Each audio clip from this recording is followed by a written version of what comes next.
Hello, അസ്സലാമു അലൈക്കും. എല്ലാ കൂട്ടുകാർക്കും ഈ പുതിയ വീഡിയോയിലോട്ട് സ്വാഗതം. എന്തൊക്കെയുണ്ട് എല്ലാവരുടെയും വിശേഷങ്ങൾ? എല്ലാവർക്കും സുഖമാണെന്ന് വിചാരിക്കുകയാണ്. അൽഹംദുലില്ലാ, അങ്ങനെ 6ാമത്തെ നോമ്പായി. അപ്പോൾ ഇന്നത്തെ സ്പെഷ്യൽ ബീഫിൽ ഇടിച്ചക്ക ഇട്ടിട്ട് വരട്ടിയതാണ് കേട്ടോ. അപ്പോൾ വീഡിയോ എല്ലാവരും ഫുള്ളായിട്ട് സ്കിപ്പ് ചെയ്യാതെ കാണുക. ഞാനിവിടെ 1/2 കിലോ ബീഫാണ് കേട്ടോ എടുക്കുന്നത്. അതിന് നന്നായിട്ട് കഴുകി വൃത്തിയാക്കിയിട്ട് അതിൻ്റെ വെള്ളം പോകാൻ വേണ്ടി മാറ്റി വയ്ക്കാം. പിന്നെ ഇതാ ഇടിച്ചക്ക ഇവിടെ തൊലിയൊക്കെ കളഞ്ഞിട്ട് ചെറുതായിട്ട് അരിഞ്ഞെടുത്തിട്ടുണ്ട് കേട്ടോ. അപ്പോൾ നല്ല ഇടിച്ചക്കയാണ്, ഇപ്രാവശ്യത്തെ ആദ്യത്തെ ഇടിച്ചക്കയാണ് കേട്ടോ. അപ്പോൾ അത് ഇറച്ചിയിൽ ഇട്ട് വെക്കാമെന്ന് വിചാരിച്ചു. അപ്പോൾ നോമ്പായി കഴിഞ്ഞാൽ നമുക്ക് നോമ്പ് തുറക്കുമ്പോൾ പലതും കഴിക്കാൻ തോന്നുമില്ലേ, പക്ഷെ വെള്ളം കുടിച്ചു കഴിഞ്ഞാൽ പിന്നെ വയറ് ഫുള്ളായി, ഒന്നും പിന്നെ വേണ്ട കഴിക്കാൻ. അപ്പോൾ ഞാനിവിടെ ചെറിയുള്ളി കുറച്ചധികം എടുത്തിട്ടുണ്ട്, വലിയുള്ളി ചേർക്കുന്നില്ല കേട്ടോ. പിന്നെ 1 ടീസ്പൂണ് വെളുത്തുള്ളി ഇഞ്ചി പേസ്റ്റ് ഇട്ട് കൊടുക്കുന്നുണ്ട്. പിന്നെ ആ ചെറിയുള്ളി എടുത്തതുണ്ടല്ലോ, അത് പേസ്റ്റ് ആക്കിയിട്ട് അതിൽ ഒരു ടീസ്പൂണ് വലിയ ജീരകം കൂടെ ഇട്ടിട്ടാണ് ഞാൻ പേസ്റ്റ് ആക്കി എടുത്തിട്ടുള്ളത്. അതും കൂടെ ചേർത്ത് കൊടുക്കുന്നുണ്ട്. പിന്നെ ഒരു ചെറിയ തക്കാളി അരിഞ്ഞതും പച്ചമുളക് അരിഞ്ഞതും ചേർക്കുന്നുണ്ട് കേട്ടോ. പിന്നെ 2 ടീസ്പൂണ് മല്ലിപ്പൊടി, 2 ടീസ്പൂൺ മുളക് പൊടി, 1/2 ടീസ്പൂണ് മഞ്ഞൾപ്പൊടി, ആവശ്യത്തിന് ഉപ്പ്, പിന്നെ ഒരു 1/2 ടീസ്പൂണ് ഗരം മസാലപ്പൊടി, പിന്നെ കുറച്ച് കറിവേപ്പിലയും കൂടെ ചേർത്തിട്ട് നന്നായിട്ട് കൈകൊണ്ട് നമുക്ക് മിക്സ് ചെയ്തിട്ട് എടുക്കാം കേട്ടോ. നല്ല പോലെ മിക്സ് ചെയ്തെടുക്കണം.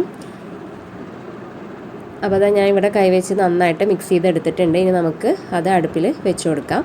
അപ്പോൾ വിറകടുപ്പായതുകൊണ്ട് തന്നെ അതിൽ കുറച്ച് വെള്ളം ഒഴിച്ചു കൊടുക്കാം കേട്ടോ, ഇല്ലെങ്കിൽ അടി പിടിച്ച് പോകാനുള്ള സാധ്യത കൂടുതലാണ്. അപ്പോൾ അതുകൊണ്ട് ഞാൻ കുറച്ച് വെള്ളം കൂടെ ഒഴിച്ചു കൊടുക്കുന്നുണ്ട്. എന്നിട്ടത് അടച്ച് വെച്ച് വേവിക്കാം. പിന്നെ ഇറച്ചി ഒരു 1/4 വേവാകുമ്പോൾ അതിലോട്ട് നമുക്ക് അരിഞ്ഞു വെച്ചിട്ടുള്ള ഇടിച്ചക്കയും കൂടെ ചേർത്ത് കൊടുക്കാം കേട്ടോ. അപ്പോൾ ഞാനത് ഇട്ട് കൊടുക്കുന്ന വീഡിയോ മിസ്സായിട്ടുണ്ട്. അപ്പോൾ ഇടിച്ചക്ക ഞാൻ ഇറച്ചി 1/4 വേവായപ്പോൾ ഇട്ട് കൊടുത്തു. ഇടിച്ചക്കയും ബീഫൊക്കെ നന്നായിട്ട് വെന്ത് വന്നിട്ടുണ്ട്. ഇനി നമുക്കതൊന്ന് വരട്ടിയെടുക്കാം കേട്ടോ. അതിനായിട്ട് ഞാൻ കുറച്ച് ചെറിയുള്ളി എടുത്തിട്ടുണ്ട്. എന്നിട്ട് വെളിച്ചെണ്ണയിലോട്ട് ആ ചെറിയുള്ളി ഇട്ട് കൊടുത്തു. അത് ഏകദേശം ഒന്ന് വഴണ്ട് വരുന്ന സമയത്ത് അതിലോട്ട് 2 ഉണക്കമുളകും കുറച്ച് കറിവേപ്പിലയും ചേർത്ത് കൊടുത്തിട്ടുണ്ട്. പിന്നെ ഞാൻ അതിലോട്ട് 1 ടീസ്പൂണ് ഇറച്ചി മസാലയും കൂടെ ചേർത്ത് കൊടുക്കുന്നുണ്ട് കേട്ടോ. എന്നിട്ട് നന്നായിട്ടൊന്ന് ഇളക്കിയതിന് ശേഷം അതിലോട്ട് വേവിച്ച് വെച്ച ഇറച്ചിയും ഇടിച്ചക്കയും കൂടെ ഇട്ടിട്ട് നമുക്കൊന്ന് തിളപ്പിച്ചെടുക്കാം. അപ്പോൾ നല്ല പോലെ ഡ്രൈ ആയിട്ടാണ് വേണ്ടതെങ്കിൽ നമുക്ക് അങ്ങനെയും ചെയ്യാം. കുറച്ച് ഗ്രേവി ആയിട്ടാണ് വേണ്ടതെങ്കിൽ അങ്ങനെയും ആക്കിയെടുക്കാം കേട്ടോ. അപ്പോൾ ഞങ്ങളിത് പൊറോട്ടയുടെ കൂടെ കഴിക്കാൻ വേണ്ടിയിട്ടാണ് ഉണ്ടാക്കിയത്. അപ്പോൾ അതുകൊണ്ട് തന്നെ കുറച്ച് ഗ്രേവി ആയിട്ടാണ് ഞാൻ എടുക്കുന്നത് കേട്ടോ. അപ്പോൾ അടിപൊളി ബീഫും ഇടിച്ചക്കയും വരട്ടിയത് ഇവിടെ റെഡി ആയിട്ടുണ്ട്. അപ്പോൾ എല്ലാവരും ഈ ഒരു റെസിപ്പി ട്രൈ ചെയ്ത് നോക്കുക. ഇഷ്ടമായാൽ നമ്മുടെ ചാനൽ സബ്സ്ക്രൈബ് ചെയ്യാനും ലൈക്ക് ചെയ്യാനും ഷെയർ ചെയ്യാനും ഒന്നും മറന്നു പോകരുത്.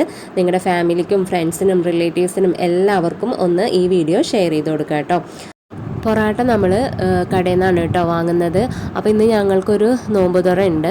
അപ്പോൾ ഉമ്മയും ഉപ്പയും കുട്ടികളൊന്നും വരുന്നില്ല, ഞങ്ങൾ മാത്രമേ പോകുന്നുള്ളൂ.